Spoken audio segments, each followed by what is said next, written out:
Hi,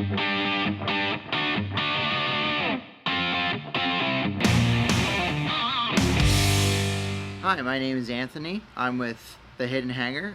Today's session we're going to show you how to fix and repair servo wire. Okay, with this servo here we have a little bit of a problem, a little mishap, but don't panic, we can fix this. So the first thing, we cut out the damaged part of the wire. Okay, with that we can get rid of that, and what we're going to do is we're going to separate each wire individually just by simply taking them apart like so. We're going to strip just 1/8 of an inch off, just enough to expose the wire on all three so they're even. Once all three are cut off, we're going to actually take and twist them together. All the little strands in each wire we want straight. Once we have that, we're going to take one of our connectors. These connectors crimp and they slide into the outside connector, which actually makes the servo lead up.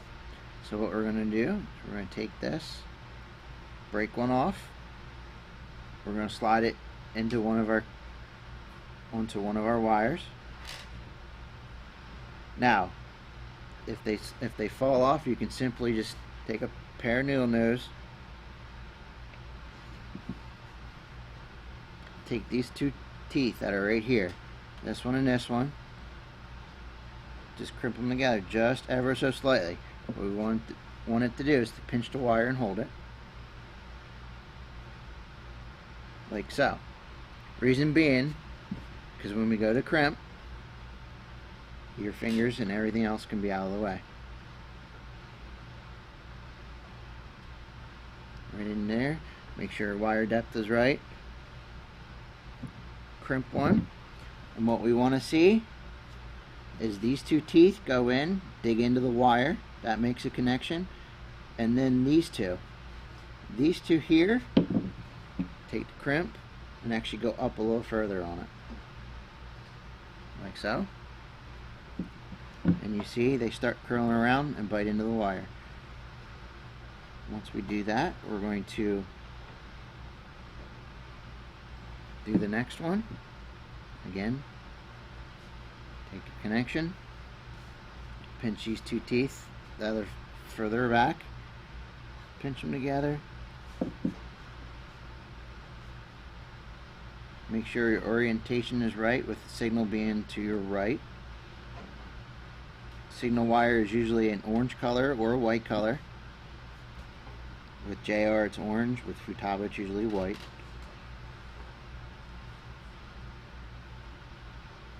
Put that on there so it doesn't slide off. Again, we're going to crimp it, making sure we don't catch any of the other wires. Crimp that in there good.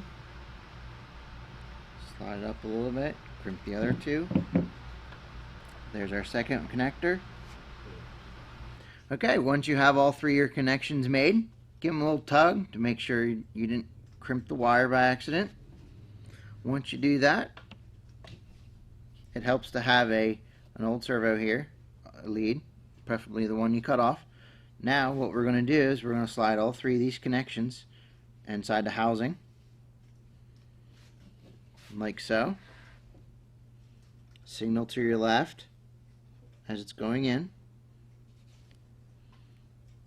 Once you get all three lined up, they should slide in. Push them all the way in until you hear a click.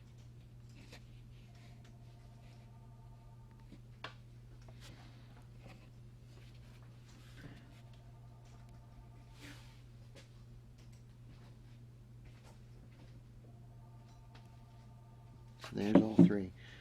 If you don't hear a click, just look at your connections. They should all be flush with the inside of this plastic piece. And the little tabs that are in here should all fall down into place. All three of these tabs right here, they should all come down and lock the pins in. So with that being done, If you want to make your own servo extension, it's the male end of the servo extension is kind of the same way. What you do is you cut off, make sure they're all 3 wires are the same, like so. Separate your 3 wires.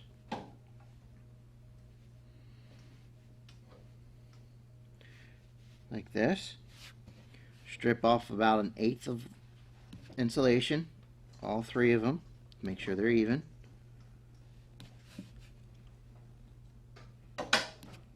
Once you have that, now these are the male connection ends. You'll see that they're different because what they do is they actually slide in the other existing connector. Again, you're going to bend these 2 teeth in just ever so slightly so they grab. You're going to take each wire, press it in, and then crimp.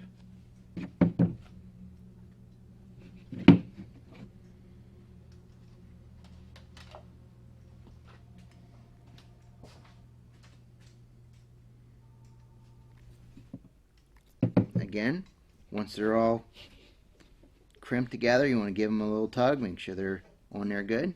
Now the trick and the key to this one, take an old existing connector again and make sure your colors are lined up. It's basically like assembling a female. You gotta make sure all 3 pins come all the way through, like such. Again, listening for the little tongues to drop down in to lock in the connector. Once they're all locked in, give it a tug, make sure they're all in. Then you get your sleeve. What this does, it allows them to angle together. Slide them in. If you actually look in your sleeves, there's little angle pieces that correspond with your connector. Slide them in. Push them together like that. And now double check everything.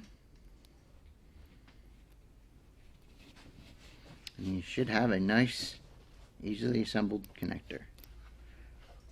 And that's how a servo connection can be made. My name is Anthony Ferretti. You can catch me up at Facebook at THHRC. Thank you, and I hope you enjoyed it.